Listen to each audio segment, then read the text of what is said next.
Today's video is going to be an exciting one because we are doing a Valentine's Day inspired lash set. Say hello to Bailey, she is our lovely model today. And before we get into all of the juicy details on what we are gonna do for this set, we're first going to take a deeper dive into all of Bailey's features. And this is gonna help us build the map for our set. So understanding the whys behind our curls, our lengths, colors, and all that good stuff. Don't forget to give this video a thumbs up and subscribe to our channel if you haven't already. We post lash content every single week and you certainly do not want to miss out. My name is Anna, you'll be joining me along today as we build this set from start to finish. So let's get started. Okay, so let's start off with the eye shape. An easy way to assess your client's eye shape is by marking the lowest and highest points of the eyes. So I'm just going to place a little bit of eyeliner on a micro swab and mark those areas. Okay, lowest point starts right here on the inner corner. We don't really need to mark that. Highest part of the eye starts about here, ends about right there. And then her eye descends. Another low point is right there. So just by taking a look at my markings here and assessing the eyes, I can tell that she has an almond eye shape because this section right here is pretty large. If this section was a little bit smaller, her eyes would likely look a little bit more rounded. So eye shapes like this are super ideal. Any mapping that we do on her is gonna look amazing. So since we don't have to worry about doing any corrections, I'm now just gonna take a look at her eyebrows. So you can see that they're flowing in a nice shape, kind of more like a sunset slash squirrel eye shape.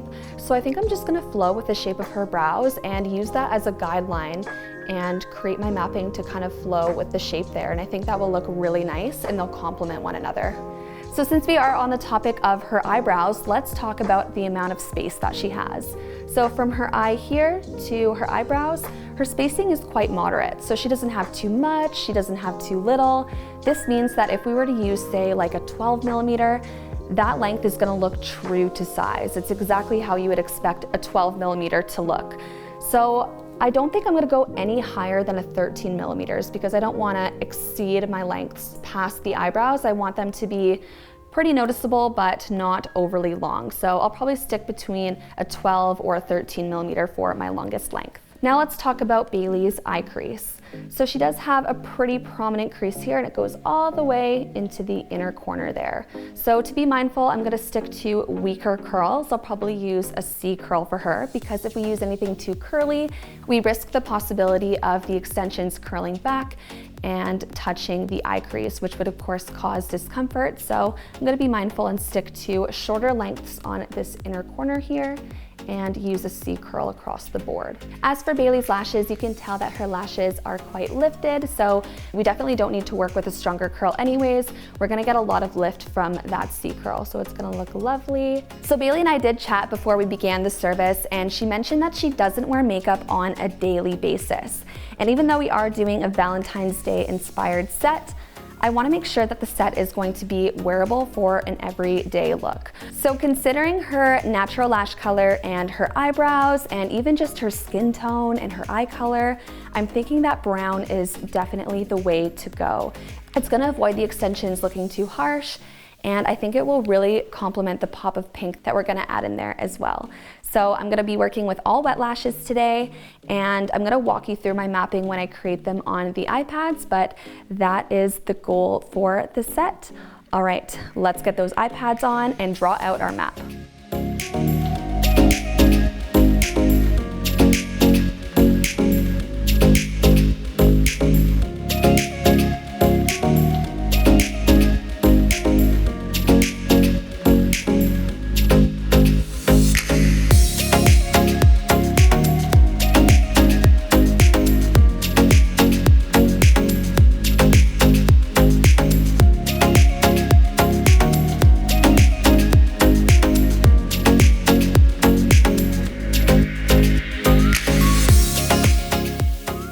Okay, so I've just drawn out my map for our brown lashes. You can see I have my numbers length 8 to 12, 12 being in the middle, 8 being on the inners and outer corners for an open eye map.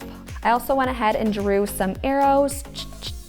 Those are just to help keep my direction in mind. I want the lash set to kind of look like it's following the growth of the natural lashes. So So inner corners directing inwards towards the nose, slowly transitioning my direction to straight out, and then slowly transition my direction to out towards the ear for the outer corners. And that's gonna create kind of like a fan effect. So as long as we keep our direction in mind and make sure that our transition is gradual, the set will look super clean and beautiful. I haven't gone ahead and added in my mapping for the pink lashes just yet. I'm not 100% sure on what I want to do there. I think I just want to start off with placing in my brown wet lashes first, and then I'll kind of assess and work through the set and kind of decide what I want to do for the pink lashes. All right, let's get lashing.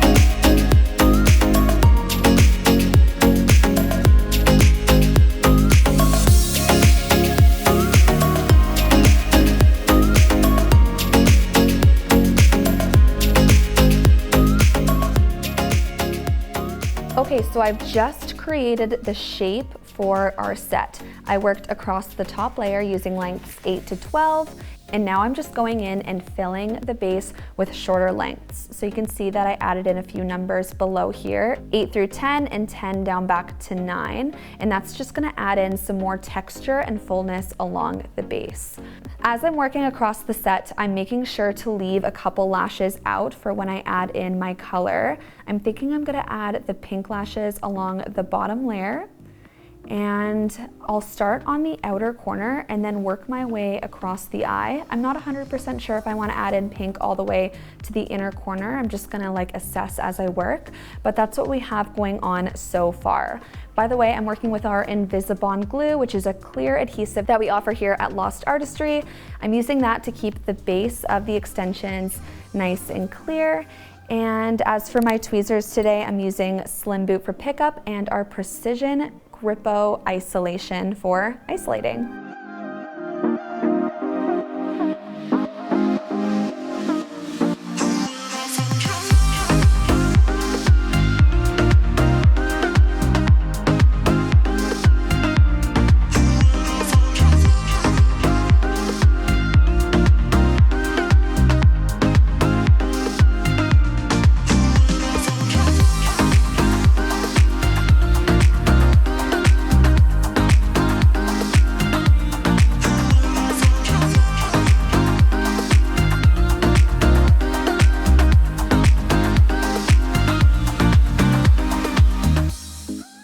So Bailey is actually one of my long-time clients. She's been with me since I first started lashing, and a funny little story about her is when I first started, it was the first time I actually did your lashes, and you had beautiful long blonde hair, and I had my jade stone off to the side, and back then I would just like put glue on the jade stone, and when I wanted to switch out the glue dot I would leave it there, like I wouldn't actually remove the tape. So I had this jade stone full of all these glue dots, and I remember turning around to get another dot of glue, and then I looked back and Bailey's long beautiful blonde hair was back on the pillow, and I was like, oh, like what happened to my jade stone, like looking under the bed, and then I had realized that she like put all of her hair on the jade stone, and I was like, oh my gosh, I'm so sorry, I didn't tell you that I'd glue right beside your head. And anyways, we laughed it off, like thankfully we go way back, so you were super easygoing with it, Bailey, but it's always a funny thing to look back on because I was so embarrassed and horrified. We ended up sending her home with a mix of lash remover and coconut oil in her hair. And how long did it take you to like brush it out? It took you like an hour or so, right? Definitely, yeah. A couple hours, yeah. I remember texting you and I was like, did the glue come out yet? You're like, oh yeah, it finally came out in a big clump along with my hair, but it's all good. Thankfully you have thick hair. It grew back. It grew back, exactly. But anyways, this is a little, I guess, a reminder that if you work on a jade stone and you maybe have a new client, to let them know that you do have glue on your workstation. So sometimes I like to put my clients' hair off to the side, or I just let them know to just not fix their hair, move around too much, just to avoid that happening again. But yeah, it's a super funny thing to look back on. Okay, so now it's time for the fun part. We get to add in a pop of pink, and I've decided that I want to put the pink along the bottom layer. So as I've been working through the brown set, I've been leaving a couple lashes unlashed for that bottom layer. Now we're gonna go in with light pink. I'm gonna be using lengths 8, 9, 10, and 11, and I'm just gonna feather my lengths to create some extra texture and so that it blends with the brown nicely. So I'm just going to add my hot pink on the few lashes that are remaining on the bottom layer. And again, I'm just gonna feather in my lengths using 8, 9, 10, and 11. When it comes to adding color to your lash sets, it's really important that you focus on your placement because color stands out so much more than those dark extensions. So any misdirected lash or misplaced lash is going to stand out. We teach all about adding color in your sets as well as colored texture in our online advanced texture course. And this course also comes with a handheld manual. Here's a little shot of what we have to offer for colored texture in the manual. If you have any questions or would like to check it out, head on over to our Instagram account at Lost Artistry Lash and you can DM us, or you can click the link in our bio and hit the courses tab and check out our online advanced texture course.